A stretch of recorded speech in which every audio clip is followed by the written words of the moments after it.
Magazine is here with Garreth Soldierboy McLellan. We caught up with him here at his own gym, Fight Fit Militia. So Garreth, look, I mean, how did this all start? I'm guessing there weren't a lot of kids going around when you were at school saying, you know, when I grow up, I want to be an MMA fighter. Yeah, look, it was quite a weird path for me. I'd wanted to play professional rugby. I invested a lot of time, a large part of my life, 10 years into trying to be a professional rugby player. Unfortunately, it just didn't work out. And through the rugby channels, I got pushed into MMA. It was part of a conditioning program that I needed to fulfill. And yeah, I just got hooked. Started my MMA career as an amateur, and had my first amateur fight, and just blossomed into a great career for myself. So I mean, was this something you could pursue full time from the beginning, or did you have to sort of progressively get into it full time? Look, I mean, I've always wanted to be a professional sportsman, so I identified that I could be a professional within the sport, but obviously the progression to being a full-time athlete was over a period of time. It was a case of me, you know, going through the amateur ranks, and then still pretty much the first portion of my professional career was still in between. I'd probably say 6 or 7 fights into my professional career, and then I eventually become a full-time fighter. But you practice various disciplines, and it includes karate, kickboxing, wrestling, and jiu-jitsu. You must have a crazy training schedule. Yeah, look, I mean, we do a lot of work. We're constantly grinding. My day is full of different types of disciplines. Not only that, you know, I mean, we've got a lot of strength work that's got to be done, conditioning work, swimming, running, anaerobic. You know, then it ties into the rehab stuff, bios, chiropractors, physiotherapists, oxygen chambers. So, I mean, I'm pretty started. Probably say I start at 6:30 in the morning, and I finish probably 7 o'clock at night. You must be burning through quite a few calories there. What does a guy like you eat? Yeah, look, I've got a nutritionist, Rory, does a great job. He looks after everything that I need, and we're constantly evolving and constantly working all the times.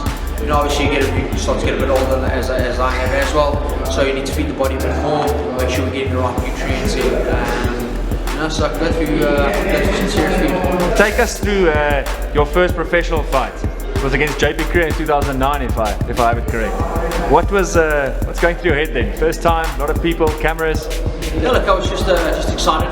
I didn't know what to expect. I didn't know what it was about. It was the first time I was actually doing it at a professional level, and I was excited. I was nervous, but I was very focused, and I think it showed in the performance. I think the fight was over 30 or 40 seconds. But it was just really getting the job done. It happened all so fast, and before I knew it, the fight was over. So the experience on the lead up was quite intense, but the actual fight was over very quickly. Yeah, it was a good experience, but I just wanted more. I just wanted to experience it more. I wanted to be more involved. I just wanted to go deeper, and I wanted to achieve more. Well, you did achieve more, and you've come a long way since then, and now you've since, you know, twice been crowned EFC Africa Middleweight Champ. When did you feel, okay, I'm ready, I can take the next step and I'm ready for the big stage of UFC? I think I made that decision right at the beginning.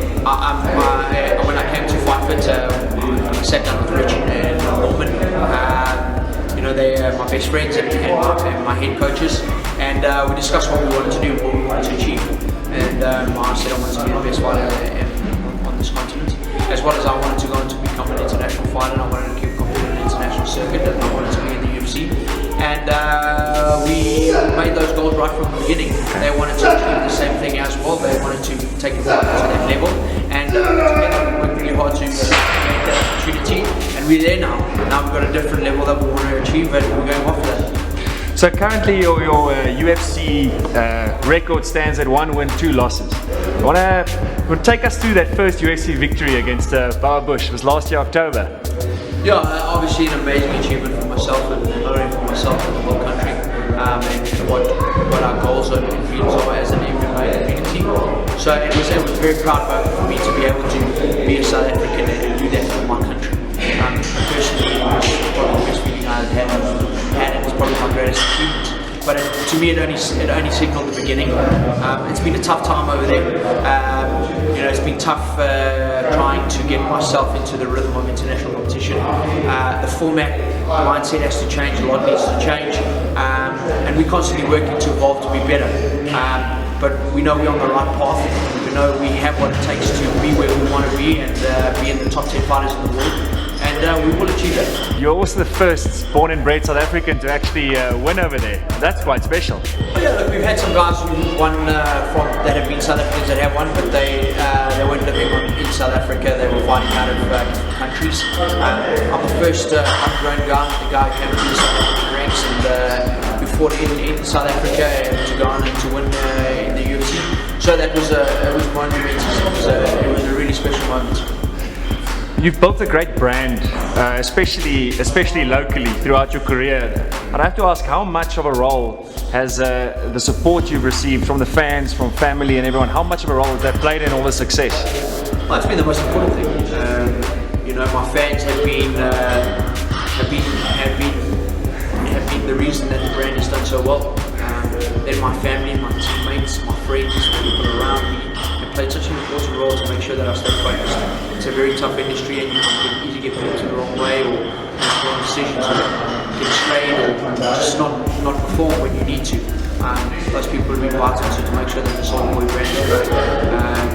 My wife is an amazing part of my team. She makes sure that all my back staff is taken care of and I don't worry about anything.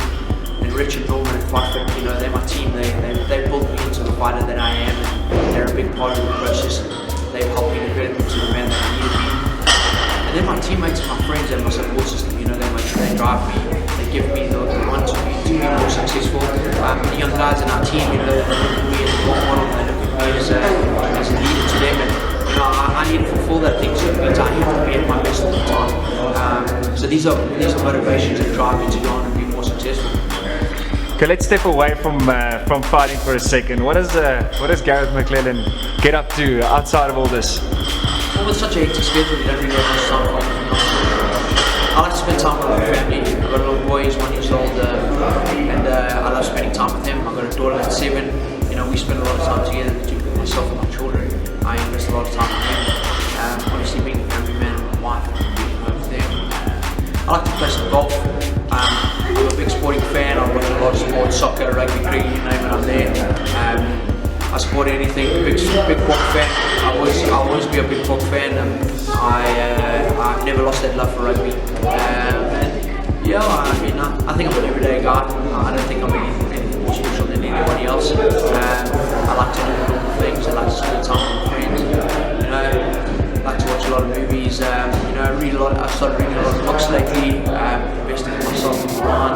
So there's always something there. There's always something for me to do if I'm not working on progressing my career, which takes up 90% of the time. So you've got to look at that as being a large portion of what Soldierboy is involved in. Right, looking forward, you've got your 4th UFC fight coming up August 27th. It is. Tell us a bit about how the prep's going and how the opposition looks. It's tough. It's tough to stay mentally strong after a loss. There's always sets in that kind of doubt. There's always a bit of distraction, but I'm working hard with my team around me, my mental coaches, my psychologist, and the rest of the team to stay focused. We know we have a job to do. We know we can compete at this level, and we know where we want to be. So it's really just about grinding it out. It's tough, the body's sore, the body gets tired. It's just about making smart decisions. Tough guy that I'm fighting against, anybody in the UFC that is there can fight, so there's no easy fight for yourself anymore. So I just got to stay on point. First part of the camp is always the hardest part for me, but once I get to the end, I'm in my rhythm and I'm focused and I'm doing my job. Speaking to maybe some of the younger readers of the magazine, if you could give advice to maybe someone who's, because I think people would probably be starting at a much younger age looking at this, as a prospective professional career, what advice could you give to the youngsters, wanting to come up, and what does it take? I think anything that you want to do and that you want to achieve in life, whether it be on the sports field, whether it be in academic, whether it be in the business world, whatever profession you choose and you want to be really successful at, is you've got to understand that there's a massive amount of hard work and sacrifice. Nothing will come easy. Nothing will be easy for you. You will face battles continuously all the time. It's how you deal with those battles and how you put yourself